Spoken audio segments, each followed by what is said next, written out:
The Winged Harbinger of Point Pleasant. In November 1966, two young couples were racing down a dark road near the old TNT plant in Point Pleasant, West Virginia. The air was thick with deep autumn chill. Then their headlights caught something impossible. A towering human like figure with chilling, glowing red eyes unfolded from the shadows. It had massive wings that spanned 10 feet. The creature didn't flap its wings, it glided silently as death. It matched their car's speed for miles. The women were screaming as it flew close. Its eyes bored into the windshield like embers from hell. The driver floored the gas, but the thing kept pace, screeching a sound like a woman in agony mixed with grinding metal. They burst into the police station pale and shaking. They insisted it wasn't a bird or a plane. And over the next year, sightings exploded. Days before the Silver Bridge collapsed, which killed 46 people, witnesses swore the Mothman perched on its truss. Was it a warning? A curse? John Keel, who chronicled the event, called it a harbinger from another dimension. That creature vanished after the disaster, but in the quiet hollows where the river bends, locals whisper that those red eyes might still flicker just once before the dark swallows them whole. The Silent Armada over Phoenix. In 1997 seemed like a regular Thursday night in Phoenix, Arizona. Then dusk fell and 9/11 lines were completely overwhelmed. A massive mile-wide V formation of lights was gliding silently over the entire valley. Thousands of people pulled over on freeways. The object was blotting out the stars as it passed low enough for them to actually feel the air shift. Even Governor Fife Symington watched it from his porch. He later admitted it was otherworldly and not of this world. This silent armada stretched 300 miles. It went all the way from the Nevada border down to Tucson. Witnesses described a perfect carpenter's square shape with amber orbs pulsing along the edges. The Air Force scrambled jets, but they found absolutely nothing.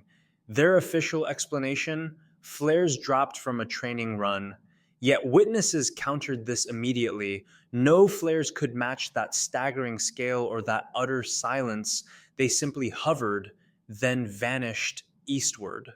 Symington initially mocked the event, and a decade later he said, "I saw a craft, massive, without a sound. There was no wreckage, no pilots, just endless questions. Whatever crossed that sky wasn't passing through, it was surveying. That vast Phoenix sprawl where the city meets the saguaro wilds feels watched now. The glowing guardian of Flatwoods. Picture this. It's September 12th, 1952, in a rural hamlet called Flatwoods, West Virginia.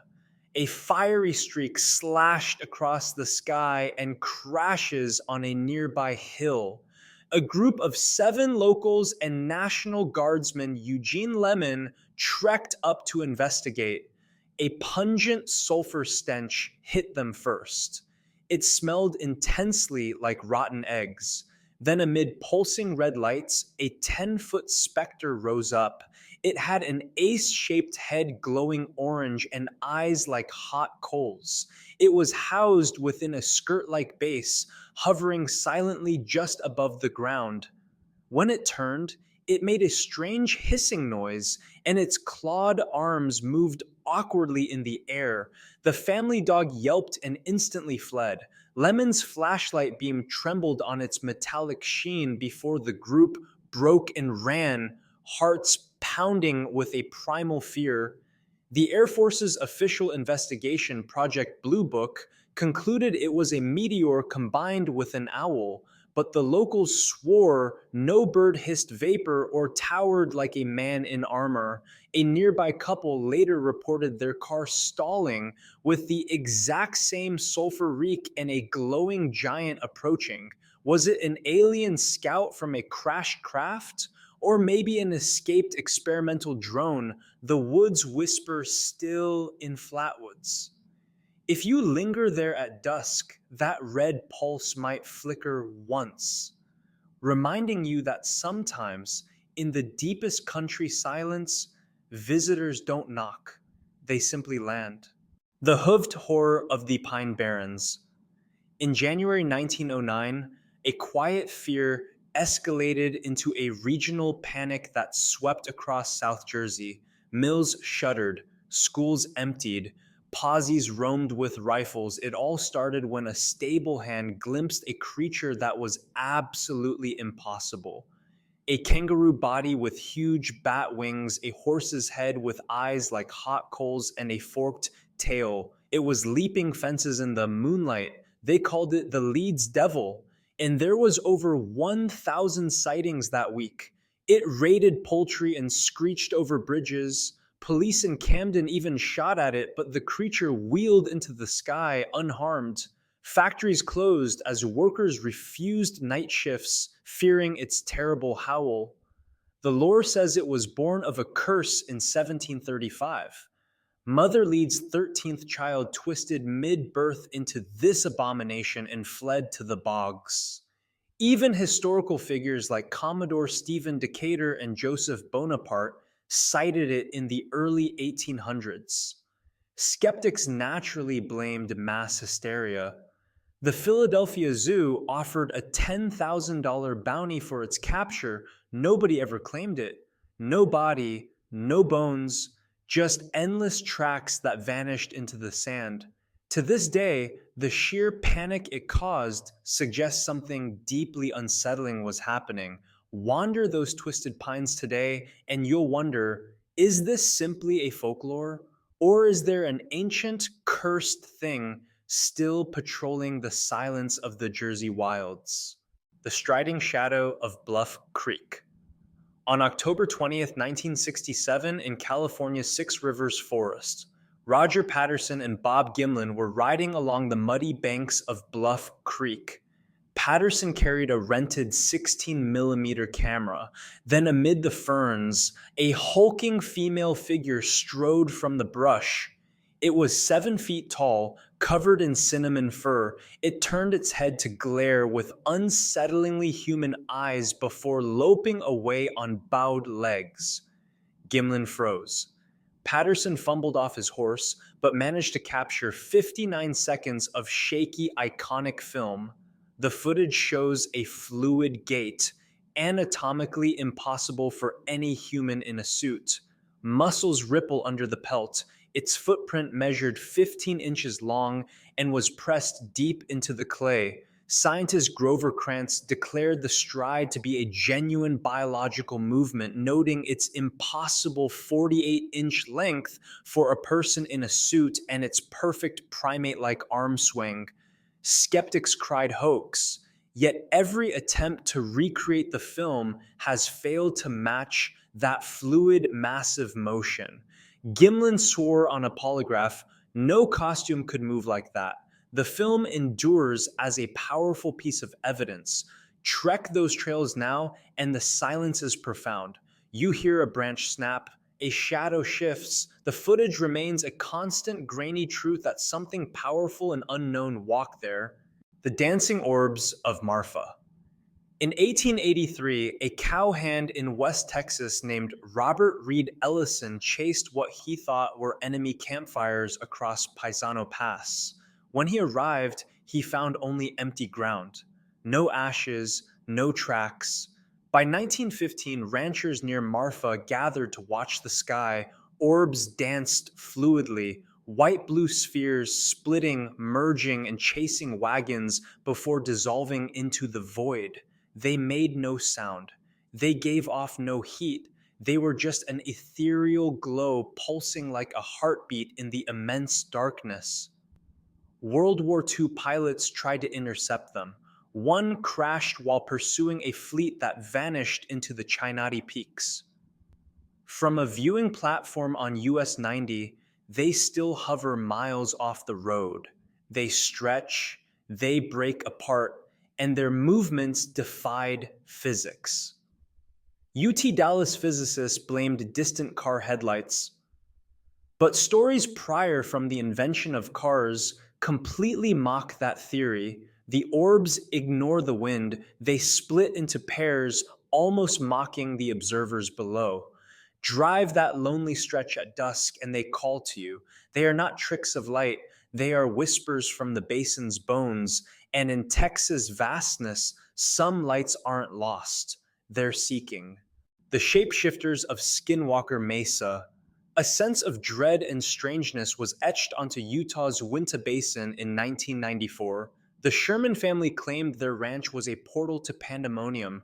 They reported bulletproof wolves the size of bears circling their homes and vanishing in mid leap.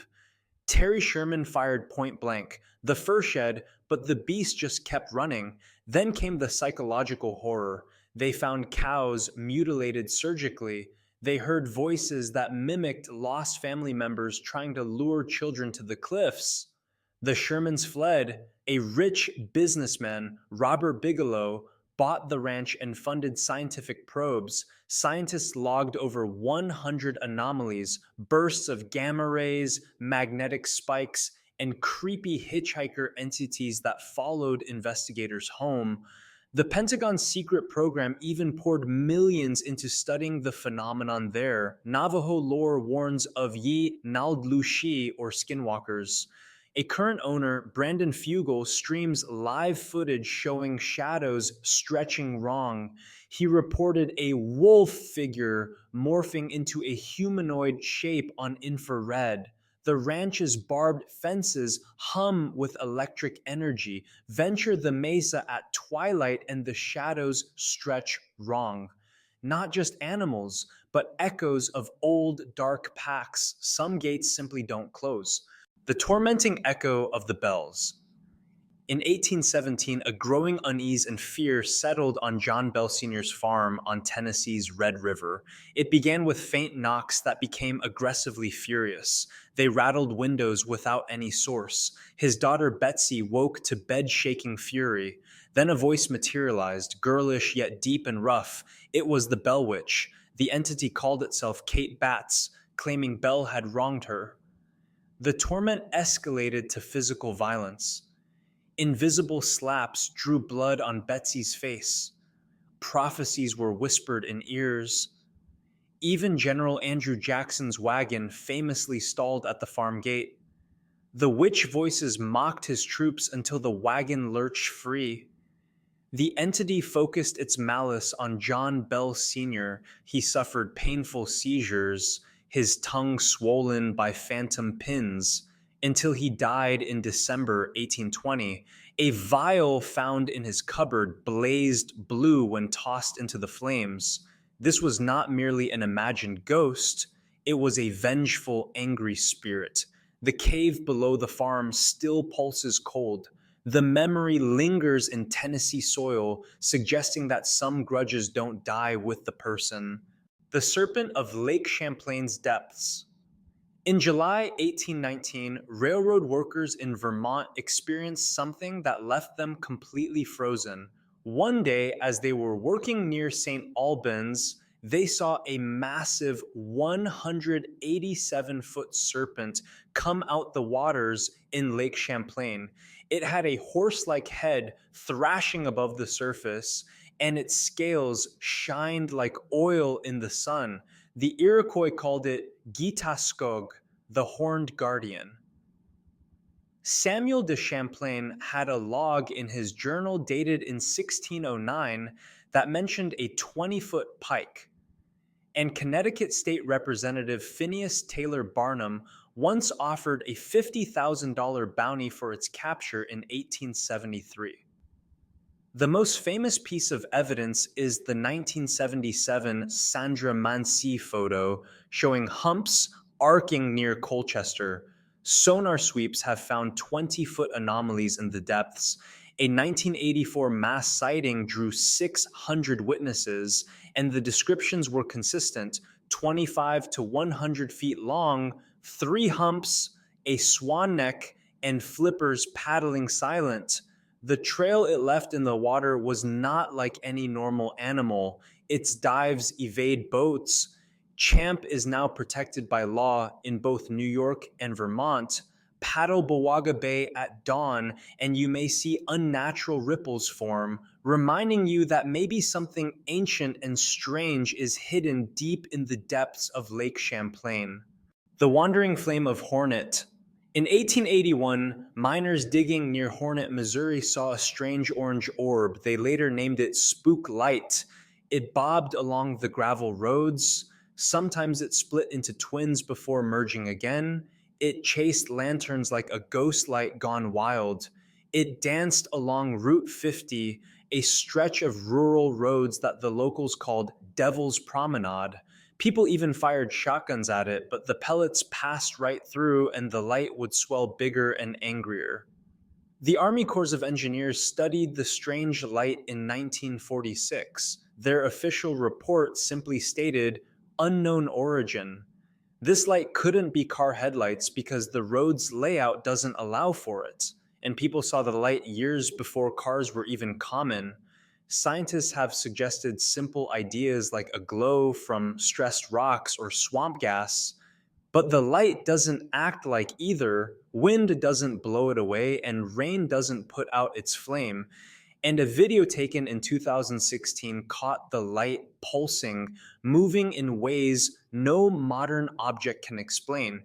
If you stand on that silent gravel road near midnight, the flame appears. It's warm, alive, and slowly moving westward. And after over a century of sightings and a full military investigation, the Hornet Spook light remains an unsolved puzzle. It's a powerful reminder that some phenomena are simply too strange for our science to explain. Thanks for watching. Like and subscribe to see more.